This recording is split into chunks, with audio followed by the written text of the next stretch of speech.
Welcome back. Second episode of Talk CRE to me. I am your host, Derek Stricker of Stricker CRE and Jasmine Murillo, Stricker CRE. CCIM as well. Oh, yeah. Shout out to the Institute, Throw Up the Rock. And hey, we're here now, episode 2, in a different format, but the same game. And we want to come to you right now with some efficient and short talks as we talked to you last month. We are 20 days into April, not even. By the time you read this and see this, it will be. Mm-hmm. What's going right? I think you've been pretty busy signing leases, ringing bells, doing deals. Update me and us and the people out there what you were doing, some wins, some trends you saw. Yeah, I would say a lot of the fitness community is moving right now, whether it's startup fitness or established gyms. We have a lot of cheer gyms that are looking. We have a personal trainer. Yes. Personal trainer that just signed a lease today, which is exciting. That was a process in itself though, right? She struck out at 2 properties before finding this space. So all good things, I think conversations are just taking a little bit longer. Tenants are a little weary. Owners are a little weary, making sure that they're making good decisions too. So just a lot more interaction, actually meeting with owners on site too during the LOI process, which is different, but showing face. Like walking them through the LOI. Walking through with the tenant, with the owner before we've even really agreed. But just to do some face-to-face and get that real feel, because I think sometimes we need that personal touch. What's helping the tenants get across the finish line? You mentioned a lot of kind of newer or startups, on businesses. What's helping them get the deals done besides having a great broker? I think having their plans put together. One of the biggest things that I talk about is having that business plan ready to go.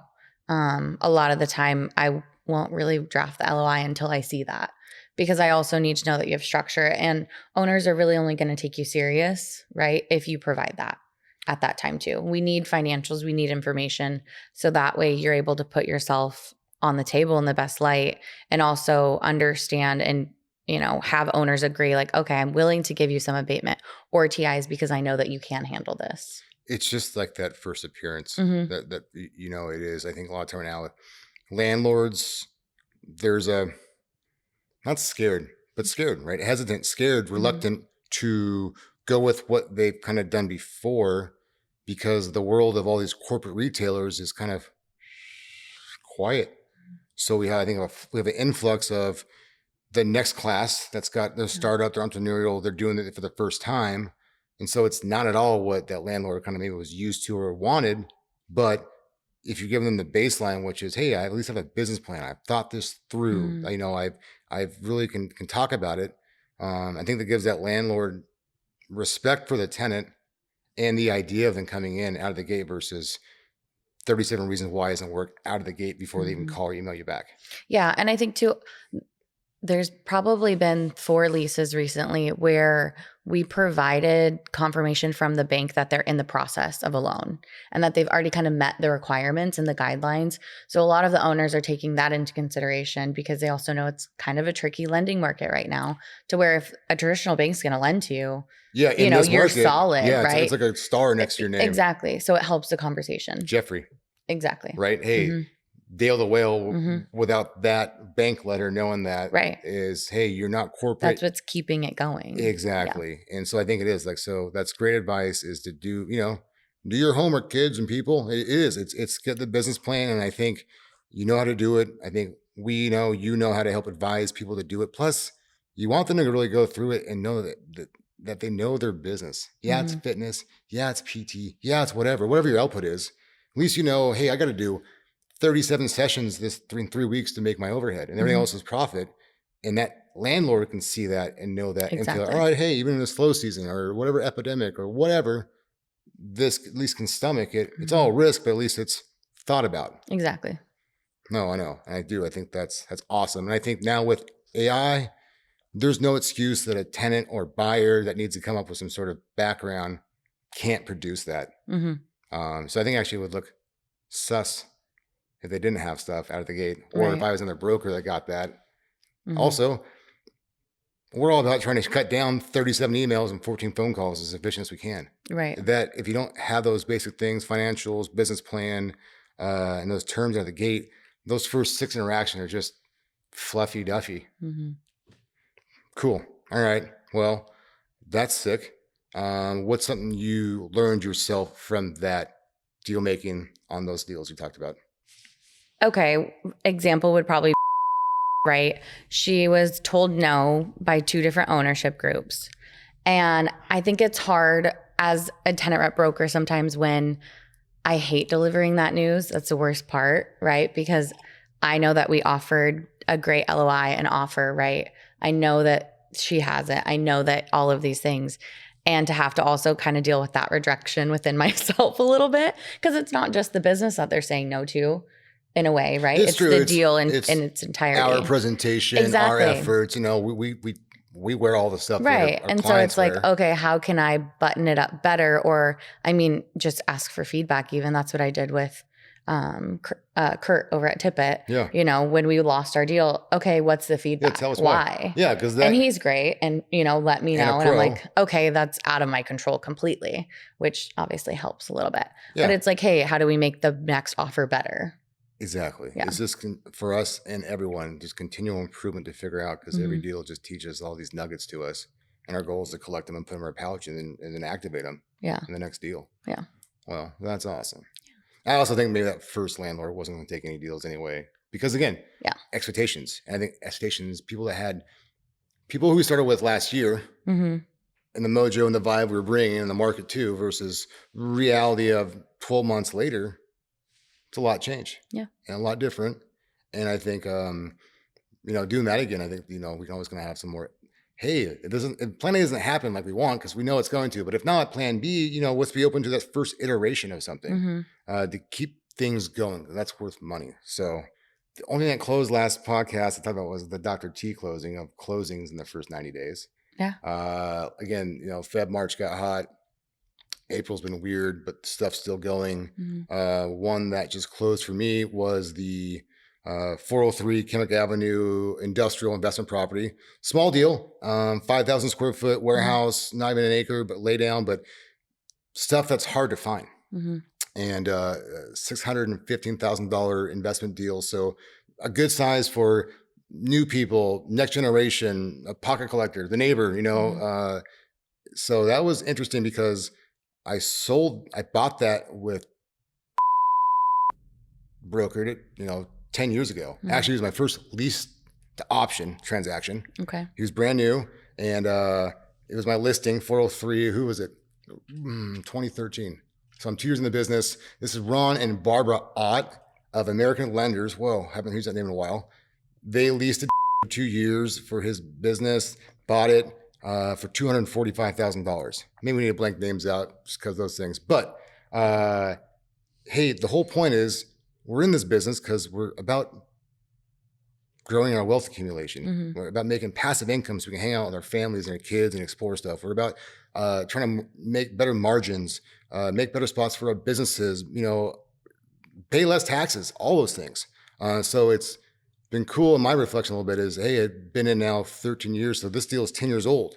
And to see it from what it was last decade to right now has been eerie and weird because downtown kind of looks the same. I look a little older. Ugh. Downtown looks a little older, but that's also opportunity. Right. It's twofold. We can be negative Nancy about it, or we can choose to say, hey, is this the dip? Is this something we can get into and it's not going to kill us because everything else in life has cost 5X.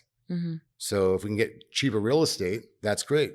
But the 403 deal was a lease to a national tenant, had a modified gross lease. So that kind of kills some of the upside in those things. But it was a hard deal. It closed on Monday. It would have been the same as a $6 million deal, not $600,000, just all the stuff involved with it. But I think also older properties, modified gross, those property inspection reports are pretty thick and, stuff to be done. I think it was an out of town buyer. So a lot of them have different kind of, I think, expectations, attitudes, demands / wants, whether it be for real or for games, or that's just how it works. But we got it all done, but it was a lot of moving pieces. But really what's cool is, It got sold. It got done. It's a domino to get going for downtown Kennewick. And what's cool is that landlord, that seller that used it for his business, moved out of it, built a 3 times bigger building down the road, leased this out to a national tenant. He just made 900% cash on cash from what it started with to what it is. He multiplier of 9. I think it was like a 25% IRR. That's fantastic. That's a home run. Those are great. So how we shoot that out to the audience right here, saying, hey, how can you get 9x? For every dollar you put in, you get $9 back over 10 years. That's sick. So how do you do that again and find a double? Not always a home run, but all right, maybe there's some more hanging out here, but that was a hard deal, but it's done, and I appreciated it, and I'm ready for the next one now. But I learned a lot from it, and let's shuffle up and do it again. And I think it leads us some more. But it's weird to be 10 years old enough to see both sides of the deal, and not want to be too nitpicky, but like, all right, we could yap about this or say, hey, what's the problems? How can we help solve it while trying to do deals? Because there's not enough time or money to do all the politicking and the deal making and be a family person. But can we pick the two down the road? And I think actually we take these learnings and we go share them and collaborate to hope that the Army can raise it up. And I think that segues us into our 2 new feature listings that we have coming up right now. Why don't you give us a little love on what those are? 2 listings over in downtown Kennewick. One of them is 322 Kennewick Ave. 322. 322. I'm like, is that the 2-story? So 315 is the single, the 5,000 square footer, and 322. So 322, it's a mixed use property. So we have retail on the bottom. It's currently a kind of thrift store. And then we have 5 apartment units on the top. So I think it's a great investment property for someone that's wanting to get into that realm of the world, who maybe has experience with residential for sure. Yeah, it's got 5 units up top. Yeah, 5 units 100% up top. leased. It's all month to month. So I think that's a blessing versus, I think sometimes people out of town, hey, I want long-term stuff. Well, hey, long-term is great, but then it's very hard to rehabilitate a property. It's cash flows now, but it's an older property. So that next owner is probably a developer, like you're saying, that wants to get into it, but you can't develop it if people are in it. So I think the month to month is like kind of the yeah, I think it's beneficial because we've seen some really good, properties in downtown Kennewick that were purchased and then just brought back to life. I mean, Layered Cake is beautiful. Exactly. That's like the beacon of like that whole example. Right. That's the whole purpose. So that way you can turn it into something else. Well, yeah, they brought Blackthorn does great. They brought the redevelopment out of town that bought into the whole downtown thing. They made it look amazing. They brought their business, which is great. Their vibe is super, what everyone wants. Yeah. And it inspires like, all right, hey, they're not 71 years old. They have decades left to do. So what else can we do and all domino effect together? I think another good thing about the month to month, not to go on that is, hey, if you're really trying to redevelop and figure out your strategy, if you're vacant month to month and do some vacancies and, redevelop to put them back in the market, you're probably not going to be subject to all the rental agreement and laws going on right now on those things. Right. Right. And so I know that people were saying, hey, it's thin as is. And it's hard on both sides. It's on both sides. Hey, affordable housing and also need more housing. Also, hey, we need to get investments going, especially in downtown Kennewick. The upside is, well, we can improve it, raise rents, and have these kind of things. But at least that's all of conversation opportunity with the month-to-month setup. Yeah. But I do think that you can do some cool things with that building. $800,000. Yep. I think it was it $49,000 NOI as is, kind of running from the current ownership. And so I think we see a lot of ownership that's owned these properties for a while that want to simplify their lives and financial books and move on for it, which I think is a blessing for the next gen to come in here and do something great. Yeah. The other one is what? The other one's 315 West Kennewick Ave. So that's a retail storefront currently. It's Bergen's. That's kind of a staple in downtown Kennewick. They're more of like a furniture store. And then they have knickknacks, things like that. Knickknacks. Yeah, knickknacks. Tons of knickknacks. But that one would, I mean, that could go either way, right? It could be an investment if you're wanting to keep the current tenant there, or if you have a business in tow kind of thing, or even owner user, someone that wants to be a part in downtown, that wants to do something like Laird or Blackthorn and revitalize. Yeah, I mean, I think your buy-in is cheap, right? You're $575,000 for the building. You know, to buy the building, it's 5,000 square feet. It doesn't need redevelopment, doesn't need new things. I think all properties down there need probably new infrastructure stuff, HVAC, water. I mean, it's all very much the old school stuff. But if you're a newer investor, younger, you know, or diversifying away from residential, here's a play for you without, you know, you can kind of limp in without needing to do a ton of stuff and be a developer and learn about this kind of stuff. The one across the street, mixed use, a little more hands-on and moving pieces. But I do think that's what I think downtown Chemical is. It's an opportunity to buy in at a cheaper number and either do it for your own business or do it for your business and end up doing it for investment. Right. And just like the 403 property we just closed, there might be giant upsides there. And if everyone gets on board and you hold it for 20 years, that might be a giant thing and a lot of intangible neatness of it too. Right. So I think that's, yeah. How we get those listings? We both just. I'm like, I feel like that's a property owner that we've known, right? Yeah. Done deals with. I've worked with him when I was representing a tenant previously, and I think you've done deals with him as well. So full circle kind of thing. Yeah. You know. But it seemed like that 60-year-old plus deal maker that was really here doing stuff when I first showed up in 2012. Hey, you know, they've done a lot. They've done a lot of things, but it's tiring, and the current market and politics, it's a lot to take in. So I think there's a lot of opportunity for that next generation that wants to do it. So hit us up for more information on that. Plus, that's all out there as we're seeing. Oh, next segment. Why so sus? What's so sus right now? And it came up in a different conversation through my SIR network. So Society of Industrial and Office Realtors, but really the industrial side of it. And I've been saying this to Jay and for a while, and I hate using this word, but Trader Joe's. Ugh, I know. Clickbait. There it is. Click, click, click. It looks sus that we don't have Trader Joe's in Tri-Cities. It does. Do you agree? I do. Why? I do agree. Because it is like a market staple, right? For a market our size. For a market our size, and also for the demographics in our area as far as like income and what people are spending their monies on. Yeah. Right? Monies. Yeah. Monies. Monies. Plural. Currencies. Monies. What they're spending their money on. Yep. We're very, for lack of a better word, granola. Yeah. In the Tri-Cities. For the region. Yes.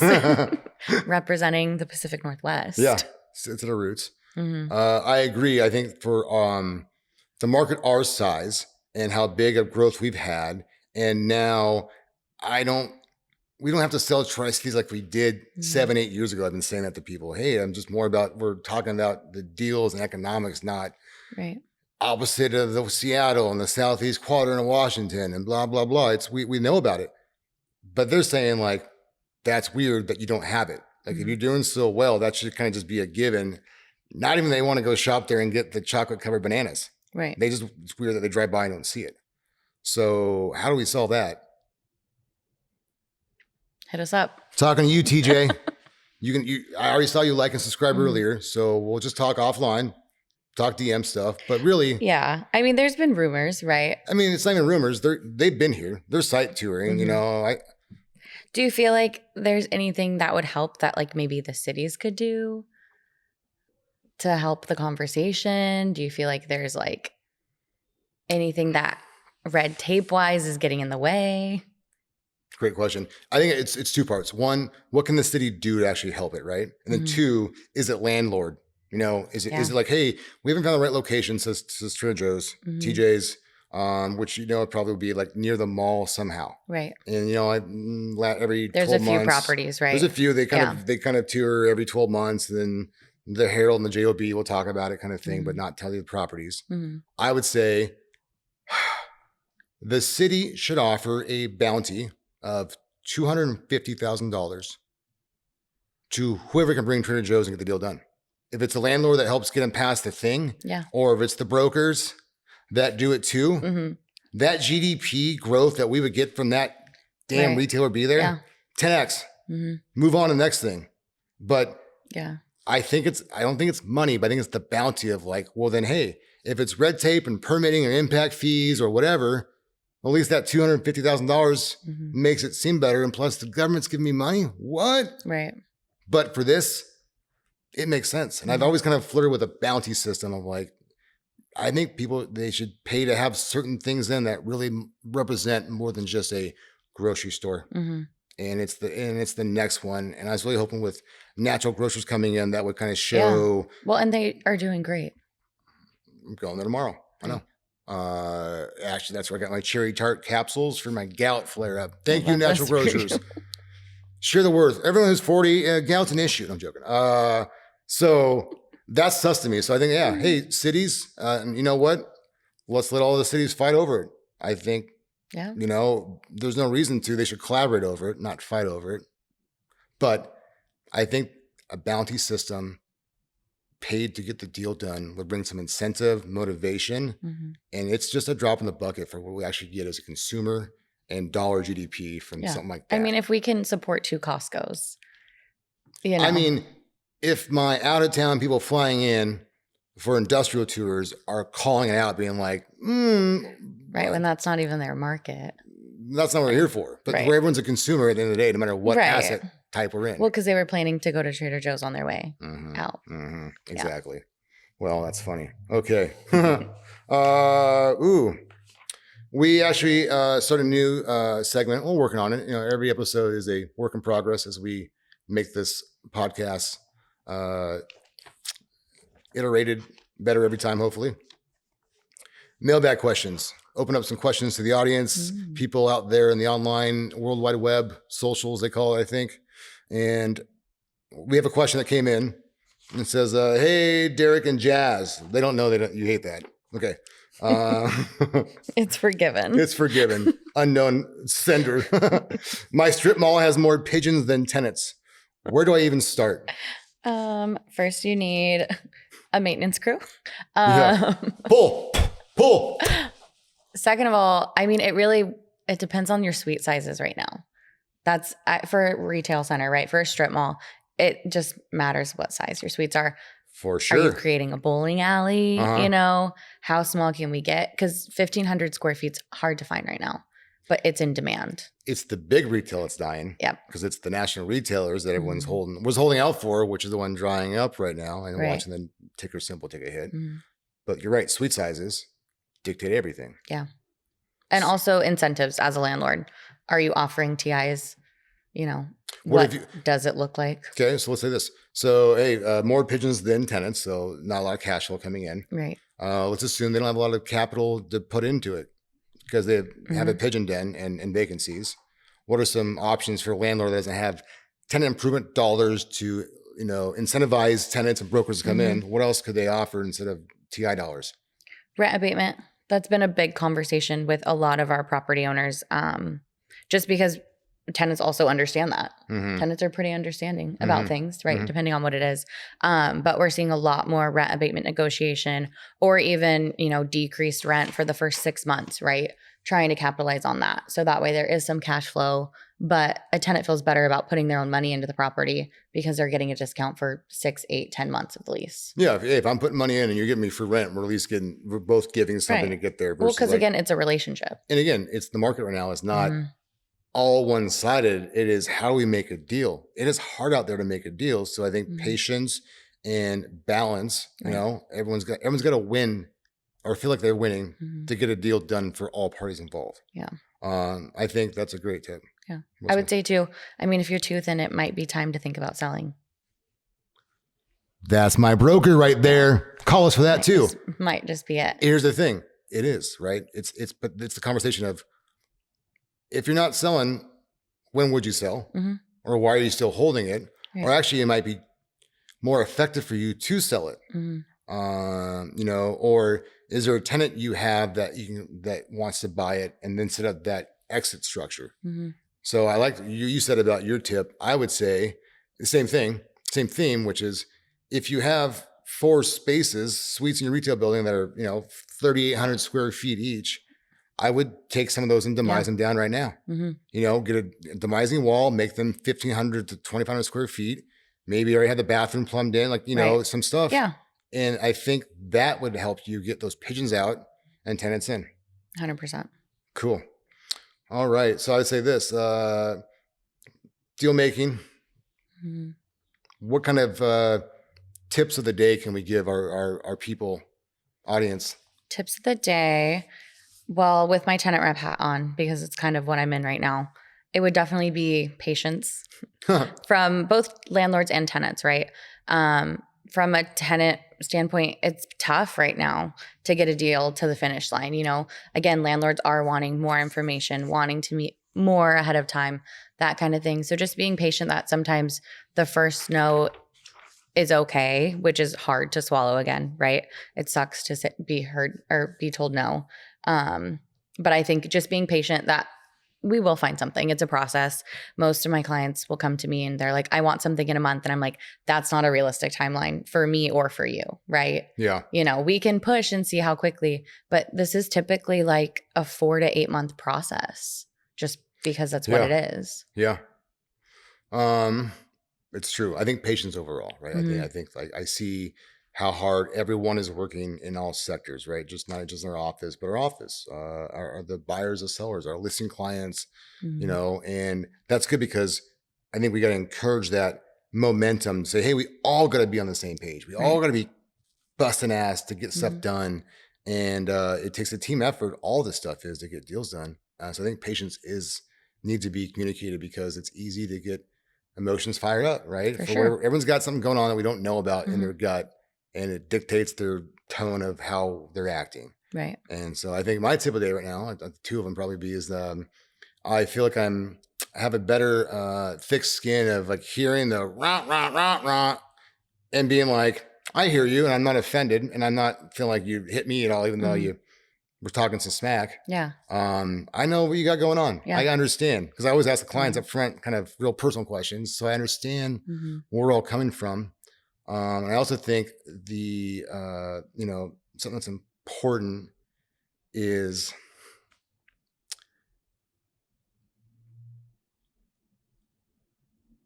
staying out of the inbox. So as I said earlier, part of the reason trying to start and do Stricker CRE in the boutique was to get me out of my own inbox, because it's easy to get buried.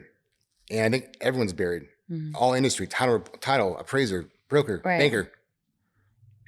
So I've been doing like 4 hours of talk time a day. I'm like on the phone almost like I was back in the day when I started, because it's not in the inbox. It's what my people or my new prospects actually want to hear. You know, it's not AI, because these jokes are just too good to be AI. So that shit's out there. But I feel like that's responding and it's keeping people out of the machine, which is the outbox. Right. And I think it's our whole society is engulfed in inbox and things and notifications.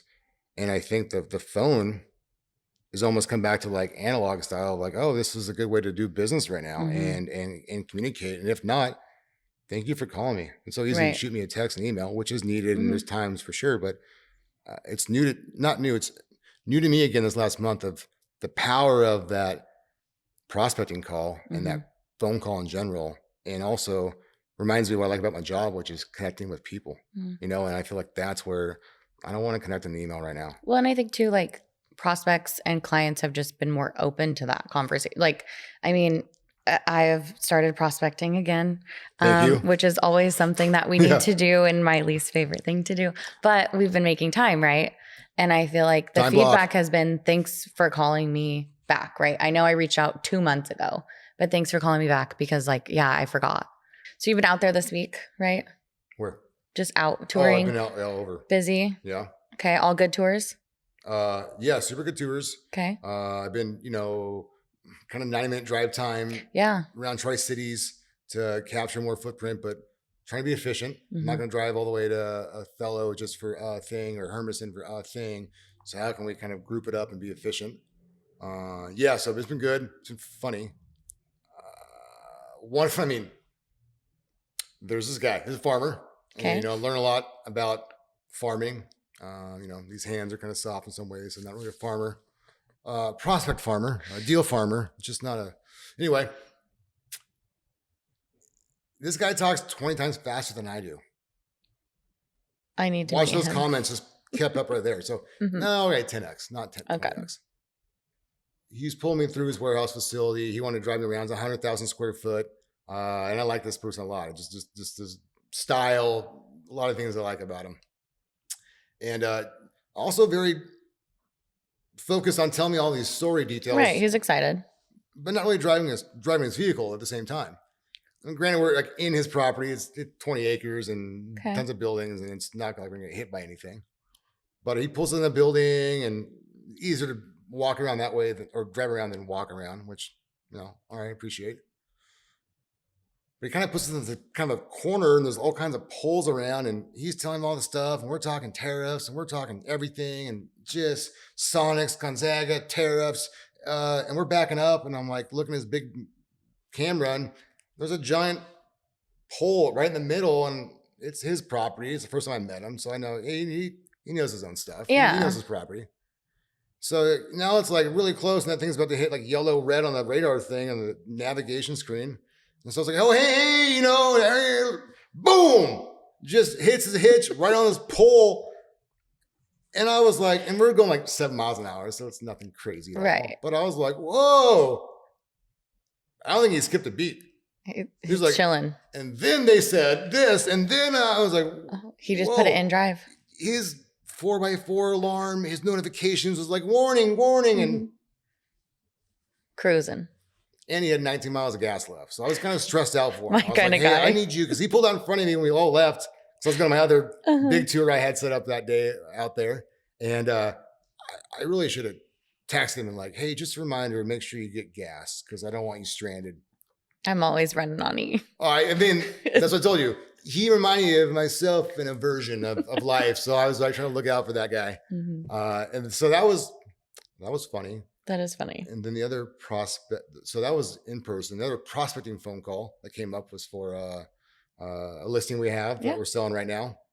And really cool guy, for a farmer, rancher, a cow person. And he's telling me how he's qualified, wants to write an offer and meet, and this is what he wants to do, and we'll get together this next week. And hey, Derek, just hold on, I'm doing a few things, but just keep talking, right? I know you're hard to get a hold of, so let's just keep this convo going. So all right, let's do this. Okay, man. And then it gets real loud, because I'm like, hey, is that animals? Like, what do you got going on? He's like, oh yeah, I got cows and horses over here.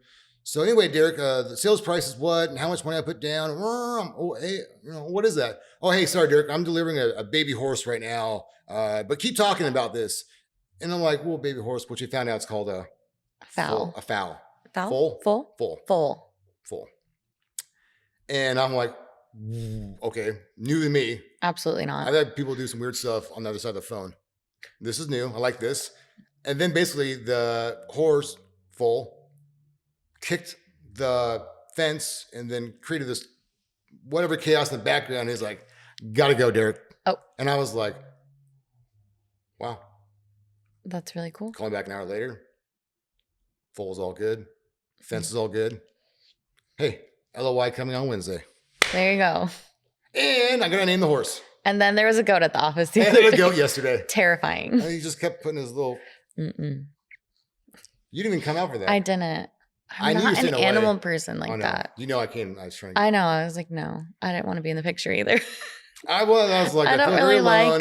She didn't zoom in and all. I'm like, this looks weird. Anyway, it's fine. It was cute, but enough animals. So we'll leave animals out of the CRE. Yes. Stick to the deals. That was kind of funny, and driving responsibly. But if not, do it under 10 miles an hour and on your own property. Right. Those are probably my tips. Yeah. In that out. Yeah. That's funny. How's prospecting going? It's going well. Why? I think everyone's excited. I think too, our weather has changed, right? That's energy in itself. Just being in a new quarter too, that's exciting, right? The market's waking up. I think also people see that deals are moving. properties are being leased, right? They're watching the transactions. Maybe they're not participating right now, Mhm. but they see that momentum. And so everyone's excited to talk about it. And at least let's talk about your business. What do you want to do? What are your goals, right? If you're not ready right now, when's your time frame? Yes. Mm-hmm. I think the weather is key. I Yeah. see that, right? I feel like Seattle keeps kind of all their brokers calling, hey, give me some of that sunshine and that Mm-hmm. deal so we can share it. Yeah. But then you get that one Seattle day and they're like, see why we do it. Yeah. But I agree. I think that is, and I think also the experience deal makers, investors, people Mm-hmm. who own property, Mm-hmm. seeing what's going on in the world, living in it or not, just seeing it, knowing that, hey, maybe we should talk about this now versus waiting because we see how long it's taking to do whatever. Right. Hire a broker, get a value, find a buyer, market, whatever it is, it's just taking longer. So they're meeting us like with a more open arm attitude. Well, yeah, I think that they also have been participating in the market the last year and know what it was, right? And know that it wasn't a banger of a year in a sense. No. And so they're it was way not. more open to the conversation. And also, I think, I mean, it was a little bit needed. So that way deals could get done because they can't be too easy. Then they feel wrong. Don't you know what that even feels like these days? Right. But you agreed. I think it is. I think it's the attitude, the environment, the quarter, just trying to get into it. And I think also, let's capture it right now. We have certain quarter going on, whatever's going on. If it's politics, school season, vacation season, whatever season's kind of wrapping up in a way, everyone's trying to get that as much done as possible before that window closes, before the next one is unknown or check out my out of office or different goals or rates. But I think right now there's a motivation to get stuff done, have a good attitude, be open, take a phone call, and maybe more deal responsive than they were last year, which is what we need, especially in tertiary markets. Right. We have to get these deals done because as great as it is and as great as enthusiasm that we have and things, deal volume's down. Yeah. And I think they need to really consider whatever's in front of them. It was reality of that, all right, if this wasn't here and this goes away, when's the next best one coming and what's it look like? And just have a plan on that. There's a lot of like new construction on the horizon, right? There's a lot of properties that are popping up that are fitting a demand, but also it's the pricing. So I feel like a lot of tenants that have been looking and waiting see that there's a big difference in current properties that are available right now versus what's available in 6 months because it's a difference of an additional $10 a foot, if not more.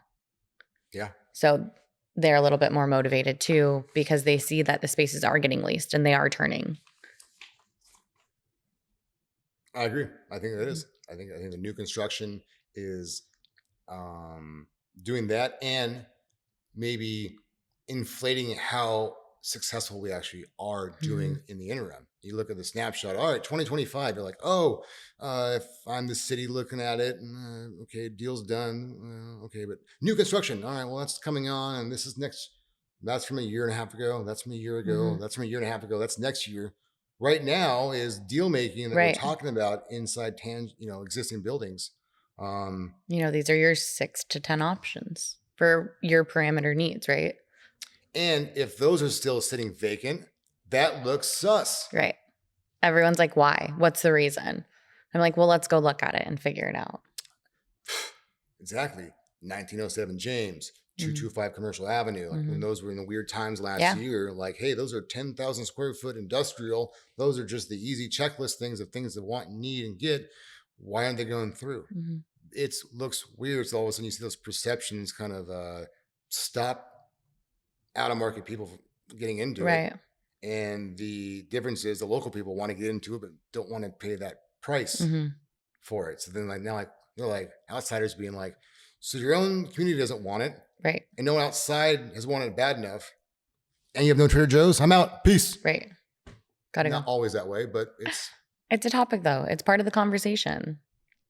It's the sticking power, right? And it's those small things that really add up. I do think that our low supply of any option is good because it keeps our vacancy rate low, so we can tell everyone that and our handouts and those things. But we need more opportunities, and I think that comes with the prospecting, having all that information up front that we're talking about. right? And I think really is just putting it all together with the deal knowledge and expectations up front.